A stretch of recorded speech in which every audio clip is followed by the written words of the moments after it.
Bonjour à toi, cher spectateur. Nobody de Ilian Aischuller. Qu'est-ce que j'attendais ce film?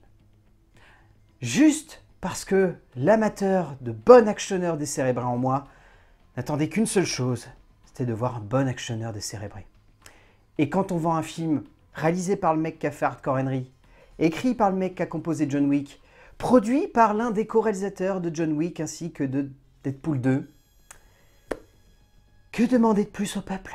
Le résumé pour faire simple, Hutch est un kidam.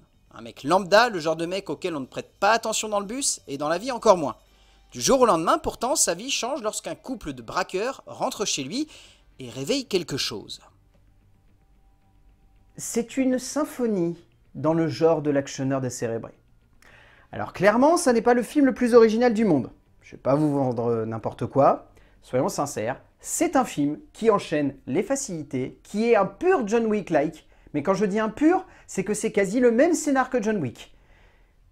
À la virgule près qu'il s'agit surtout d'un chaton qui est au centre de tout ça. Non, je plaisante, ça c'est un gag. Je pense que Derek Kolstad a juste voulu rajouter un petit gag autour des chatons, histoire de faire un clin d'œil à John Wick. C'est un film qui arrive à aller dans une vibe qui est plutôt fun, qui accepte son idée qu'il ne faut pas en faire trop. C'est un film qui dure 1h30, point barre. Donc là-dessus, moi j'adore le principe.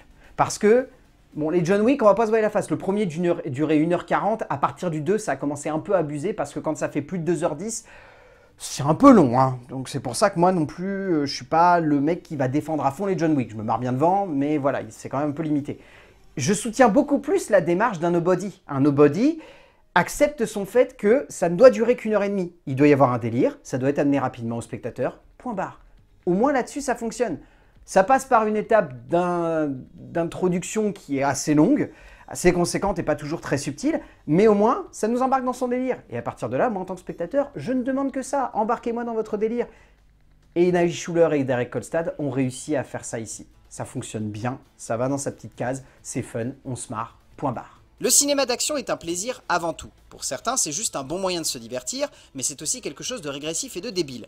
Et en ce sens, je pense que ces personnes se trompent et ne voient pas dans le genre le potentiel monstrueux de plaisir qu'offre ce type de métrage. Ilian Aischuller nous prouve totalement cela avec son nouveau film en mettant en relief de manière assez jouissive la descente en enfer bourrine et violente d'un homme qui n'avait rien demandé, mais qui a tout de même récolté ce qu'il avait semé par le passé pour une œuvre plaisir total, le genre de métrage qui fait du bien et qui ne dure pas longtemps en plus. En termes d'écriture, alors comme je le disais, Derek Kolstad, il a vraiment un peu pris la formule John Wick et il l'a greffé sur Nobody.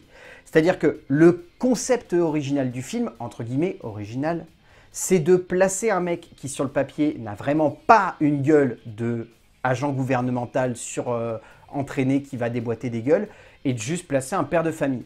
Très bonne idée. Derek Kolstad greffe vraiment cette partie un petit peu originale au scénar de John Wick, mais vraiment à l'identique. Patron de la mafia russe méchant, check. Séquence d'action complètement bourrine qui n'a rien à voir avec le reste du film dans un bus, check. Introduction de personnages secondaires complètement niqués de la tête qui vont filer un coup de main à un personnage principal, check. C'est exactement les mêmes cases. Mais ça fonctionne dans le contexte du film. Et personnellement, encore une fois, je le répète, je trouve que Derek Kolstad est ici beaucoup plus à l'aise que sur un John Wick où il doit créer tout un univers autour de ça. Là, il n'y a pas besoin de créer un univers. Le mec a fait partie d'une section gouvernementale top secrète qui faisait des trucs et ensuite on le bazarde dans le monde. Et les seules personnes qui vont lui filer un coup de main, c'est des ex du gouvernement. C'est génial, c'est hyper limité, c'est encore plus limité qu'un John Wick. Donc du coup, le scénariste, il se dit, faut que je mise à fond sur des dialogues complètement fumés, faut que je mise à fond sur des clichés de personnages qui vont fonctionner puissance 10. Donc du coup, ça va fonctionner du feu de Dieu sur le spectateur. Pour moi, ça n'est pas juste un actionneur décérébré, c'est une vraie comédie d'action.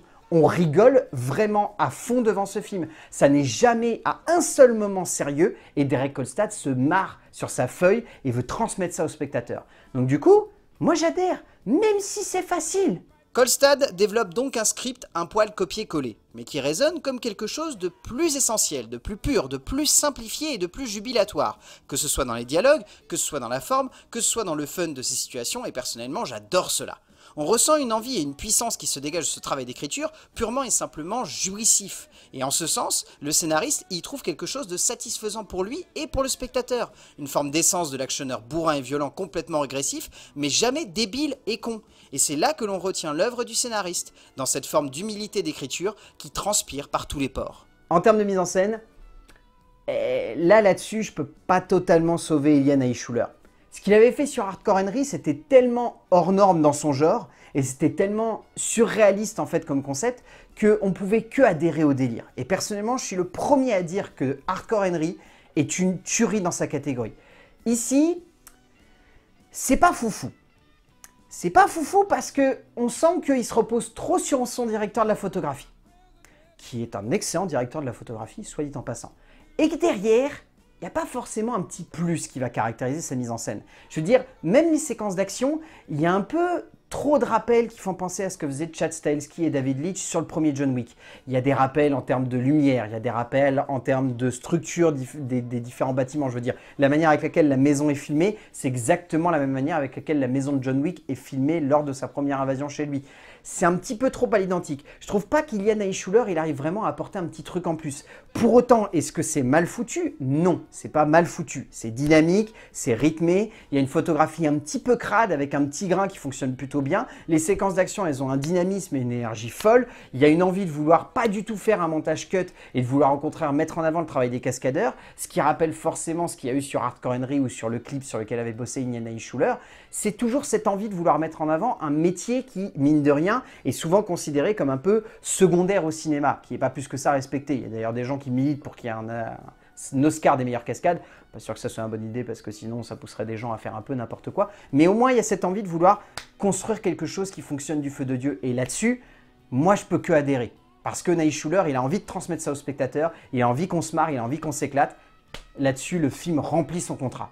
Aischuller ne parvient peut-être pas donc à renouveler le genre par sa mise en scène, somme toute assez passe-partout, mais grâce à Pavel Pogorzelski, il donne lieu à une image tout simplement enivrante de travail et de logique, qui sait comment jouer avec la lumière, avec le grain et avec l'énergie d'un mouvement travaillé au millimètre près. Le cinéaste donne alors à une réalisation très graphique, pas forcément si novatrice, comme évoqué avant dans le genre, ce que l'on regrette clairement, mais qui possède ce petit plus jubilatoire et délirant pour emporter une énergie comique et d'action qui fait du bien et qui passionne le spectateur de bout en bout sans la moindre honte. En termes de casting, alors déjà je tiens à saluer la performance caricaturale et poussée à l'extrême de Alexei Serebriakov, qui est juste hilarant dans le rôle du méchant russe. Je veux dire hilarant.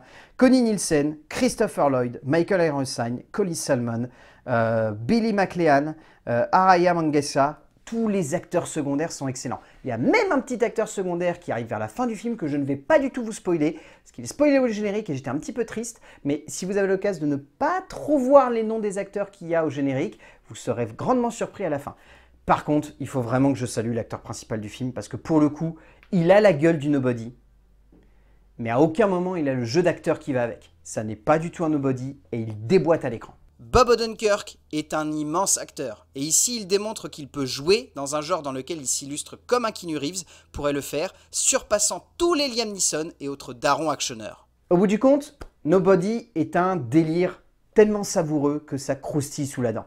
C'est vraiment un pur actionneur décérébré qui en devient une comédie d'action complètement fumée que moi, j'adhère. J'adhère à fond à ce délire, j'adhère à fond à ça. Je ne demande qu'une seule chose, si vous faites un 2, arrivez à faire en sorte que ça soit dans la même lignée. Parce qu'il y aura un 2, vu comment le film a fait un carton dans le contexte de la pandémie, c'est important de le rappeler. Mais vu comment le film a eu des retours dithyrambiques, vu comment les gens ont adoré le délire, vu comment il y a eu un vrai enthousiasme autour du film, moi j'espère vraiment qu'il y aura une suite parce que Nobody d'Ilian Aischuller, c'est un bon délire. C'est un bon délire qui se sait décérébré, qui se sait fumer et qui jusque dans ses interprètes arrive à transmettre ça. Donc rien que pour ça, moi je vous conseille fortement de le voir, je pense que vous allez kiffer.